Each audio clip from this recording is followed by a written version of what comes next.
Hi everyone, this is Meta TV here, and I haven't made a video in a while, but there was a bunch of Splatoon 2 news that was announced today in the Direct, and I was really fascinated by all of it, and I wanted to just kind of share my thoughts and opinions, and I went ahead and made a list about all of the new stuff that's coming to the game in April and in the summer. So I just thought I'd give my rundown and my thoughts on what we're seeing. So the first item on my list is we are getting over 100 new pieces of gear, and I think that's to be expected in any large update. They've done it. They did it in Splatoon 1. They've already done it in Splatoon 2. So it's just kind of nice to see that we'll have more gear variety. You can run different sets if you want. You can look cooler if you want. Some of your favorite gear might be coming back from the first game, so that's really cool. And then the next thing on my list is the thing they showed right after is we're getting 3 maps, which it's nice to see that we're getting new maps, even with the discussion over map bans and having too many maps and having ourselves spread our resources out in terms of practicing on map modes. But we have 16 right now, and this will boost it up to 19. And who knows, they might end it off on an even 20, or might even go up to something like 24. It's really anyone's guess. It's obvious that Nintendo has intentions of keeping this game alive. But those 3 maps are, the first one they showed is Piranha Pit. In the little we saw of it, we saw an extra sponge added, and then that was about it for that one. But it was one of the ones that I wanted, so I'm happy with that. The next one, Camp Triggerfish, it was a fan favorite from Splat 1. A lot of people wanted it back after we had Walleye and Arowana announced, so it was in Nintendo's best interest to do that, and they delivered. And then they announced one new map, which is Wahoo World. It seems like an amusement park or a carnival or something of those sorts. I don't really have an opinion on the map. It's whatever. It's a new map. After that, they went into something that I think was a personal highlight of the Direct, and that was X Rank. And X Rank just is, honestly, we don't know a lot about it yet, but if they do it right, it's gonna pay off. In the Direct, what we saw was a player who was S+9 ranking up to X Rank. So this could mean that you have to get to what would normally be S+10 to do X Rank, or it could be where you would normally go up to 50, but along the way, if you do good enough to where you would normally skip ranks, instead you go to X Rank. It's anyone's guess, but that's what we saw. And also we saw that there's 10 placement matches that you'd have to do, and that's probably going to be the best feature of X Rank, because there's a lot of other games in which you do placement matches for your rank, and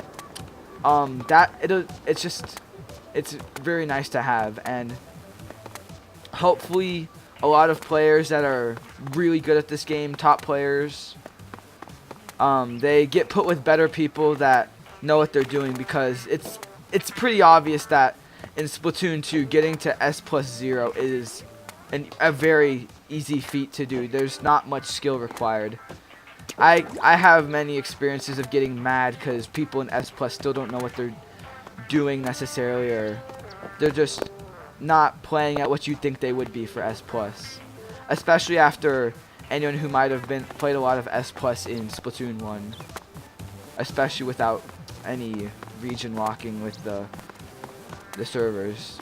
People are saying X Rank might not be region locked, but I don't personally think that's gonna happen.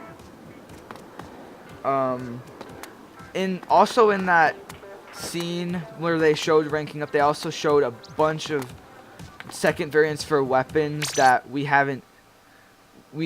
seen a bunch of data mines thanks to hackers about what they are, but for example, custom dually squelchers. It was originally going to be Splat Bomb Ink Armor, but it looks like they're going to have Stingray now. We don't know about the sub, but I would have preferred Ink Armor, but Stingray is fine too. What else? They've also we saw what the Sorella Umbrella did in action. It's just a variant of the Splat Umbrella. It gets Splat Bomb Rush, and that's exactly what we saw in the data mining. So not too much of a surprise there. Let me read my list. What else? Oh, I have another one. The Clash Blaster. Clash Blaster is a pretty big one because I don't fully remember what the data mining says, but its whole kit has been confirmed to be 10 missiles and burst bomb. Burst bombs with this weapon, they're gonna be pretty good. This weapon doesn't have a lot of range, so you'll be able to space people out, which is nice. 10 missiles are getting lots of buffs, so it'll be great to see that too. And what else? Oh, the H3 nozzle nose D. It's confirmed to have ink armor. That's what we saw in the data mining. Not too much news there, but I think it's gonna be really good, especially after all of these patches we've gotten with the no jump RNG. That's gonna be really nice. Excuse me. I'm just talking a lot. Yeah, that's what we saw in terms of secondary weapons. We didn't get to see any brand new weapon types, but we don't know of any at this point. We know there's something in the code, but still, it's anyone's guess as to what it might be. Now for something else that they added. Basically what they're adding is presumably after you beat single player, it might be like you might have to 100% it. We don't really know, but around like right here they showed your player talking to Callie, and that's gonna be nice because we don't have any access to talking to Callie at all outside of the final boss. But that's not very important. So yeah, it's one of the more minor changes that they've added, but nevertheless, it's still cool to have. Something else. This wasn't something that was directly stated in the trailer, but I would not be surprised if we get new music, because there was music playing but during the first portion and the second portion. I'm focusing more on the first portion for new multiplayer music, but it'd be cool to get some more. I personally wish they'd bring back some of the old music, but I don't see that happening as of right now. Now, probably what you've heard all over the place, and it's probably the most important. You might be able to tell by the gear I'm wearing, but Splatoon 2, and first time for the entire Splatoon series, is getting paid downloadable DLC, which is really cool because it looks like it's very impressive in what you're going to be able to do and how much is being put into it. So basically, it's called Splatoon 2 Octo Expansion, and as the name suggests, you get to play as an Octoling in a kind of a setting where you're trying to escape from an underground test facility. But what's cool is that we get a new Octoling design, which is it's nice. I still prefer the normal Inkling over it, but it's more diversity, which is cool. And before I get into the main part, just want to talk about the opening where the Octoling player is walking in, or the character you'll be playing as. We get to see the return of Captain Cuttlefish, who was briefly touched on in the story mode, but was never like expanded. He might be expanded in this update, hopefully he is. We also saw Agent 3, which is absolutely awesome to see Agent 3. Kind of reminded me of the Pokemon Black 2 and White 2 memory link, but I don't think they're going to do anything like that. And also, we saw Pearl and Marina. They were in the music for the opening session. I really like that music. We saw a bunch of new species have their debut in the Splatoon series. There was isopods, sea cucumbers, like you name it, it was there. It was awesome to see. And now for the main stuff. There's 80 levels, calling it 80 levels, that are being added to this DLC. This DLC is for $20, by the way. So, I mean, as you can see through the gear I was wearing, I've already purchased it. Nintendo has my money. It's visibly challenging from what it looks like. They showed off probably some of the coolest parts of it, and what we'll be doing. We saw a lot of diversity in what you'll be going up against. That was one of the main things. And diversity in the weapons you're using, because you're not using like these normal hero weapons. We get to use multiplayer weapons, which there's a variety of. We saw like splatter shot, clash blaster, cool stuff.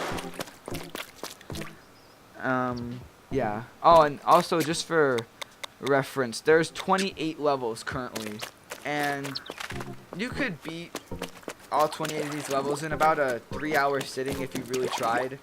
So 80 levels, that's gonna take you some time. It's gonna be something you're gonna be able to enjoy in a stretch of time if you want.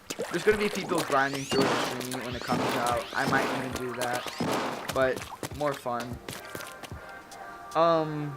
I'm sorry that I'm not like sticking on one topic in this DLC. It's just I'm really excited about it. It also says I'm quoting them from the direct itself. It states that there's going to be a variety of challenges. I don't know if that's stage layout. I don't know if that's any type, but it could possibly be similar to what we've seen from the Amiibo challenges of Splatoon 1. That would be cool to see. Yeah, they say they're adding to the lore. They're saying they're going deeper into the lore. That's something that's really interesting. And if you couldn't already tell, I'm wearing these I think there's Octo headphones, something like that, and then this Octo layered T-shirt. They were a pre-order bonus for pre-ordering DLC, because you can pre-order the DLC for Splatoon 2 right now in the eShop. Just go to Splatoon 2 and then scroll down. You should see it. Might get to put your Nintendo points to good use. You can redeem digitally now, so that's going to be nice. And they also say at the end that this is the first Splatoon 2 paid expansion. Could there be another one? It's way too early to call that, but you never know. They've been showing this game a lot of love, and it wouldn't be out of the realm of possibility. But for the game Splatoon 2 itself, that's about it. That's what they showed off. It's gonna be really cool. Update 3.0 is dropping late April, and then the Octo expansion is dropping in the summer. So, yep, you'll have lots to do this summer break for Splatoon. More to grind on.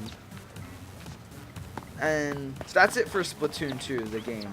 But you've probably heard this more than you've even heard about Splatoon 2. It's the fact that Inklings are making their debut in Smash Brothers for the Switch. I think it was clear once Splatoon really showed off how popular it could be. These guys were destined to come into the next Smash game. And Nintendo knows if you're gonna put a new character in the Smash Switch, it has to be Inkling.